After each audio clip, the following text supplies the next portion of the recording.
mes stars, j'espère que vous allez bien, je suis très heureuse de vous retrouver aujourd'hui dans une nouvelle vidéo. Ça va être ma première vidéo officielle du Canada. Je suis trop heureuse de vous retrouver aujourd'hui. Bonjour aussi aux nouveaux et aux nouvelles, merci d'avoir cliqué sur cette vidéo, je vous souhaite la bienvenue sur cette chaîne. Ici on parle organisation, cours, développement personnel et réalisation d'objectifs. J'espère que ça vous plaira et c'est parti!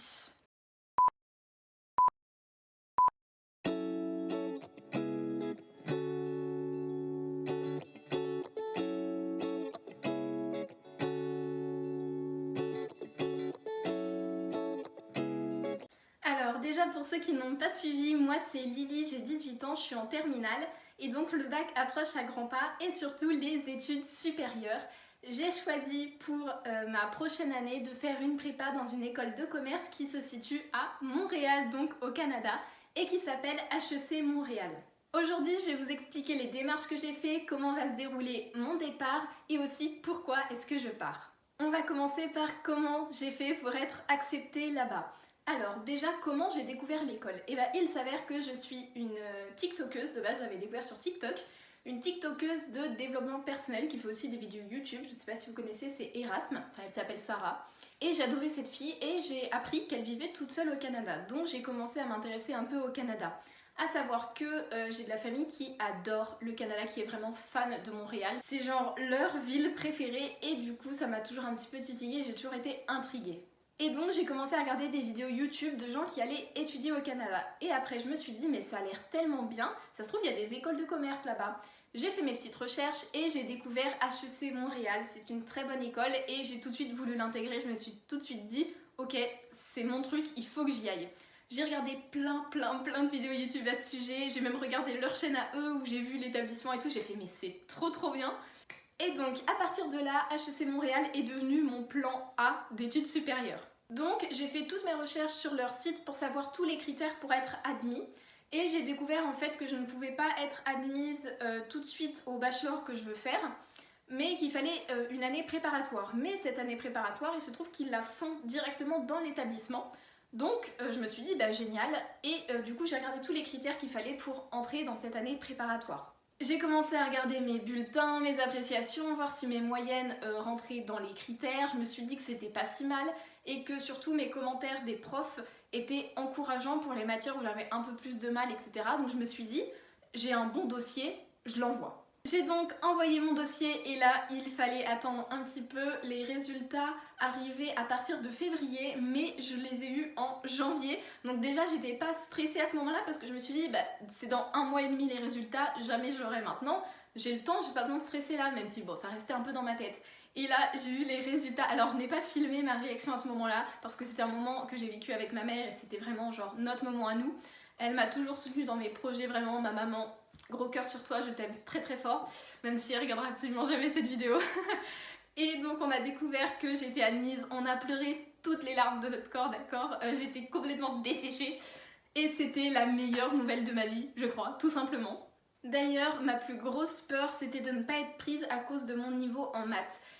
Parce que j'envoyais tous mes bulletins de première, premier trimestre, deuxième trimestre, troisième trimestre, et le premier bulletin de terminale.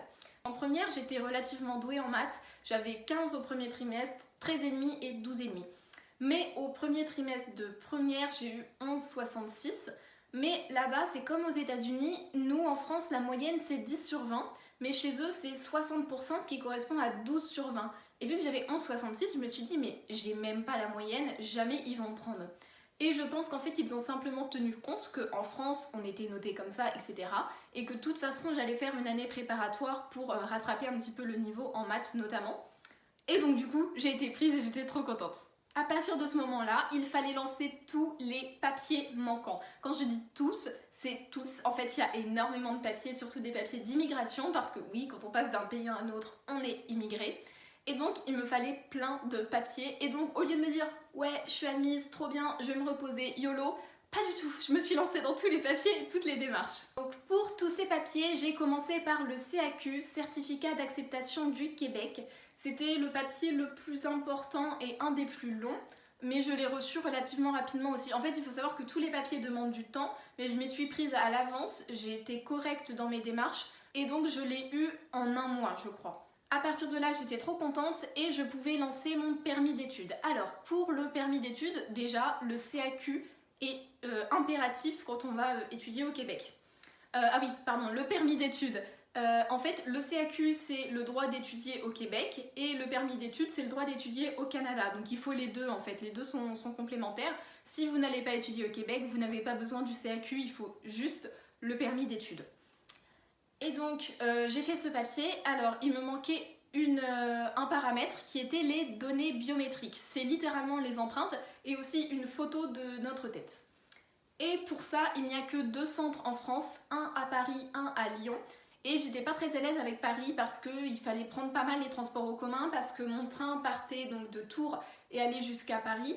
Et il fallait que je prenne le métro pour aller jusque derrière Paris et j'étais pas du tout à l'aise. Donc j'ai préféré aller à Lyon, même si j'avais plus de train parce que je pouvais y aller à pied. En fait, c'était pas loin de la gare. C'est ça qui m'a fait changer d'avis. Donc j'y ai été tranquillement, ils m'ont pris tout de suite, il n'y avait pas d'attente. C'était un petit peu stressant parce qu'en fait, ça se voit qu'ils font les rendez-vous à la chaîne. Donc vraiment j'étais une étudiante parmi n'importe laquelle, donc c'était un petit peu stressant. Mais ça s'est très bien passé, hein, ils ont été très gentils. J'ai fait mon petit truc, le rendez-vous a duré 4 minutes et j'ai fait 8 heures de train. Donc bon, j'étais un petit peu déçue, mais j'étais faire du shopping, rassurez-vous. Du coup c'était la dernière chose qu'il me fallait pour mon permis d'études. En plus c'est eux qui se sont chargés de l'envoyer pour le dossier du permis d'études. Donc j'avais plus rien à faire et j'ai reçu mon permis d'études en 1 mois et demi je crois, au lieu de 2 mois et demi. Ou 1 mois à peu près. Donc il y a vraiment pas très longtemps. Si vous me suivez sur Instagram, c'est la story où j'étais en train de pleurer parce que c'était le dernier papier. J'étais très émue d'avoir enfin fini les papiers. Et en fait pour tous ces papiers, vous devez remplir plein de petits papiers qui font que ça devient un grand papier, etc. Fallait que je fasse des ressources financières. Donc en gros c'est montrer que j'ai assez d'argent pour vivre au Canada, ce qui est plutôt logique quand même. Et donc j'ai fait un prêt étudiant. Alors c'est vrai que souvent on dit ouais ceux qui partent vivre à l'étranger ils sont riches et tout. Pas du tout, hein, pas du tout, mais les prêts étudiants ça existe et il faut en profiter parce que ça permet beaucoup d'occasions comme celle-ci. Mais à partir de là, on peut se dire c'est bon, l'école t'a prise, t'as tous les papiers, c'est réglé. Il reste une condition, ce que je vous ai pas dit, enfin ce que je vous ai dit en story mais je crois pas ici, c'est que c'est une admission conditionnelle. Et la condition c'est que j'ai 14 au bac, c'est-à-dire mention bien. Donc je m'acharne au travail et ça reste quand même une pression puisque si j'ai pas 14, je ne pourrais pas y aller. Je travaille énormément parce qu'il est hors de question que la seule chose qui m'ait empêchée d'aller au Canada, c'est mon niveau scolaire. Donc voilà, à savoir que mon contrôle continu de première, de terme et ma spé que j'ai abandonné l'année dernière, tout ça, ça fait 14. 14 piles, ni plus ni moins, mais ça fait 14, donc pour l'instant on est bon. Donc en gros, il faut juste que pour mes épreuves de bac, il faut que j'ai à peu près 14 partout. Et là, au bac blanc, j'ai eu 15,5 en maths, 15 en SES et 13 en philo. Et donc du coup, avec ça, il ne me reste que 13 à avoir au grand oral, si jamais je refais les mêmes notes au bac, ce qui est très plausible. Donc, je suis hyper heureuse parce que ça m'a donné vraiment confiance en moi, surtout pour les maths. À savoir que plus je réussis les maths, plus j'aurai de facilité en prépa l'année prochaine. Donc je m'y mets à fond parce que je veux pas du tout prendre de retard sur les autres. Au niveau de la santé, en gros, le gros avantage, c'est qu'entre le Canada et la France, il y a une sorte de, comment ça s'appelle, une entente. Et j'ai un peu comme une assurance sociale, un peu comme en France au Canada, parce que je fais quelques années d'échange, on va dire. Et du coup, j'ai encore 2-3 papiers à faire. Les papiers, c'est vraiment pas fini en fait. Je croyais que c'était bon, mais il me reste encore des choses à faire pour moi en fait, pour juste moi vivre dans un autre pays. Ensuite, le compte en banque, il est fort plausible que je doive trouver une banque, que j'ouvre un compte en banque au Canada parce que les frais de change c'est énorme. Il va aussi falloir que je trouve un médecin, enfin vraiment, même quand j'arrive là-bas, rien n'est fini. Sinon, je me suis beaucoup forcément renseignée sur l'école dans laquelle j'allais aller. J'ai regardé les programmes en fait des études qui proposaient, le nom des matières et j'ai cliqué dessus parce qu'en fait il y a des matières du genre marketing, management, on connaît ces noms-là, mais qu'est-ce que ça veut vraiment dire? On ne sait pas vraiment. Du coup, j'ai regardé vraiment le détail des matières, donc il y aura pas mal de maths, c'est normal, c'est quand même du commerce. Et il y aura aussi beaucoup d'autres cours qui me plairont, donc franchement, je suis hyper rassurée. Parce que les études, en fait, je vais au Canada, je suis trop heureuse, mais je vais aussi dans une école qui est incroyable et j'aurai des cours vraiment de qualité et des cours que j'aime, je vais apprendre des choses que j'aime. Sinon, pour le niveau scolaire que ça demande, en fait, il n'y a pas besoin d'être excellent. mais faut pas juste être un bon élève, faut quand même un niveau assez poussé sans être excellent. Du coup c'est ce que j'ai, mais il faut vraiment que je travaille. Mon départ, oh là là, c'est ma partie préférée, j'ai tellement hâte. En fait je suis pile dans l'organisation du départ, donc ça me... Donc déjà je vais partir dans la première moitié du mois d'août, je ne sais pas encore quand exactement. C'est un peu dommage parce que c'est la période où tout le monde prend l'avion, donc le billet va être horriblement cher. Surtout que je le prendrai qu'une fois que j'aurai mes résultats de bac pour être sûre de ne pas prendre un billet d'avion pour rien. Donc le prendre un mois à l'avance, ça va piquer. D'ailleurs avant de partir j'organise une fête de départ avec mes amis et ça aussi j'ai bien hâte parce qu'ils vont vraiment tous beaucoup me manquer. Donc ça aussi j'ai super hâte. Au niveau du billet d'avion, je disais, en fait j'ai de la chance, la compagnie que je prends permet d'avoir sans frais supplémentaires un bagage en soute, un gros bagage en soute. Moi j'ai ma petite valise, genre vraiment les toutes petites valises en bagage à main avec un sac à dos comme autre bagage à main. Donc ça c'est génial parce que ça va me permettre quand même d'emmener pas mal de choses, notamment au niveau des vêtements. Je sais pas si vous avez vu sur Instagram, j'ai fait une simulation de ma valise où j'ai mis tous les vêtements que je voulais emmener et il me reste de la place. Donc ça c'est vraiment génial. Donc j'ai vraiment super hâte de découvrir, mais même la météo au Canada, genre l'automne ça va être tellement beau avec toutes les couleurs. Oh, de toute façon je vais tout vous montrer, je vais faire 10 000 vlogs, vous inquiétez pas, vous allez rien manquer. Donc je vais emmener mes vêtements avec pas mal de vêtements chauds, je vais aussi emmener quelques livres que j'apprécie beaucoup, je vais pas pouvoir tous les emmener, hein, ça c'était sûr. Et un petit peu de matériel artistique. Donc arrivé là-bas, ce sera pas trop le moment de se reposer, même si forcément que je me reposerai parce qu'avec le jet lag je vais être complètement décalée. Mais il va falloir que je me trouve un logement. J'ai prévu bien évidemment cet été de commencer à regarder, mais visiblement, de ce que j'ai entendu, de mes recherches, c'est compliqué de trouver un appartement en avance, surtout quand on n'est pas au Canada. Parce que là-bas ça va tellement vite que à peine vous avez appelé pour réserver pour une visite, quelqu'un va faire la visite et va l'acheter tout de suite. Donc vous pouvez pas en France dire oui j'aimerais visiter dans 2 semaines, ça se trouve le lendemain quelqu'un va visiter l'appart que vous vouliez, l'acheter direct en fait. Comme j'ai dit, il va falloir que je trouve une banque mais également que je trouve un médecin. Et après ça, je commencerai à regarder où est-ce que je peux faire mes courses et acheter mes affaires pour la rentrée. Parce que dans mon sac à dos, je pars avec mon ordinateur, mais c'est tout ce que j'aurai pour l'école. Donc il faudra que je m'achète tous les crayons, classeurs, tout ça. Et donc j'ai prévu aussi d'acheter manteau, écharpe, bottes, mais vraiment là-bas pour être sûre que j'aurai pas froid parce que si je les achète ici, ce sera fait pour notre hiver en France, pas l'hiver du Canada. Alors, pourquoi est-ce que je pars ? Il y a beaucoup de raisons à ça. La première, j'ai toujours aimé l'indépendance. J'adore me débrouiller toute seule, qu'on me laisse faire toute seule, réussir des choses toute seule. Et du coup, partir, pour moi, c'est pas une appréhension parce que j'ai tellement hâte de me débrouiller toute seule. Depuis toute petite, je m'occupe de moi, je me fais à manger, je range ce qu'il y a à ranger. J'aime étudier toute seule, même quand j'étais petite j'aimais jouer toute seule, enfin vraiment j'ai toujours été hyper indépendante et donc ça me fait pas peur de partir seule. Mon envie de découvrir le monde, je suis curieuse du monde qui m'entoure et j'aime voyager, j'aime visiter d'autres pays. J'en ai déjà visité quelques-uns, notamment tous les pays scandinaves, j'ai fait la Norvège, un tout petit bout de la Suède et beaucoup la Finlande. Les pays froids j'aime.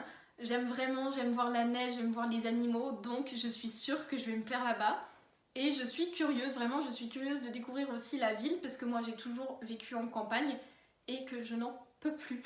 Je n'en peux plus de la campagne, c'est pas trop mon truc. Ça a des avantages bien sûr, mais la ville a des avantages aussi et je veux absolument découvrir ce que ça fait que de vivre en ville. Ma situation actuelle ne me plaît pas, notamment vivre en campagne comme je vous le disais. Mais je n'ai pas particulièrement d'attache là où je suis et quelques années à l'étranger je pense me ferait vraiment du bien de repartir à zéro, recommencer dans un autre endroit. Donc je pense que là, d'ailleurs je ne l'ai pas dit mais c'est 4 ans au Canada, 1 année de prépa, 3 années de bachelor. Là c'est 4 ans dans un autre pays, je pense vont vraiment me faire du bien. J'aimerais maintenant vous encourager à suivre vos rêves. Au tout début quand je me suis dit pourquoi pas le Canada, pourquoi pas faire une école au Canada, l'idée me paraissait quand même surréaliste. Je me disais, faut vraiment que j'ai énormément de chance, il me faudrait un miracle pour être acceptée. Et au final, non, j'ai juste travaillé, fait des sacrifices, fait des efforts pour avancer vers cet objectif. et vous en êtes tous et toutes capables. Je vous encourage donc à suivre vos rêves et vos objectifs parce que tout peut arriver et au pire, vous n'avez rien à perdre. On a vraiment toute la vie devant soi et si vous ratez quelque chose, c'est pas grave, au moins vous aurez tenté et vous serez jamais déçus du coup parce que vous aurez essayé. J'espère que cette vidéo vous a plu, ça m'a fait super plaisir de vous la tourner. On fera d'autres vidéos sur le Canada, mais on m'a également demandé des vidéos sur le lycée et c'est quelque chose qui me tente, que ce soit des manières de travailler ou comment est-ce que c'est le lycée, s'il y a des collégiens qui me regardent. Je sais que moi, la période transition collège-lycée, j'avais aimé me renseigner sur YouTube et tout pour moins appréhender le moment. Donc n'hésitez pas à mettre en commentaire les idées de vidéos que vous voulez. N'hésitez pas non plus à me suivre sur Instagram, je vous le remets juste ici parce que je partage plein de petites infos et de petits moments de ma vie. Donc vous aurez plein de choses en avance, notamment vous pourrez choisir des thèmes de vidéos, vous aurez les miniatures en avance et on pourra discuter tout simplement. J'espère que la vidéo vous a plu, n'hésitez pas à liker, vous abonner et mettre un commentaire. Et moi je vous dis à mercredi prochain à 10 h pour une nouvelle vidéo. Bisous!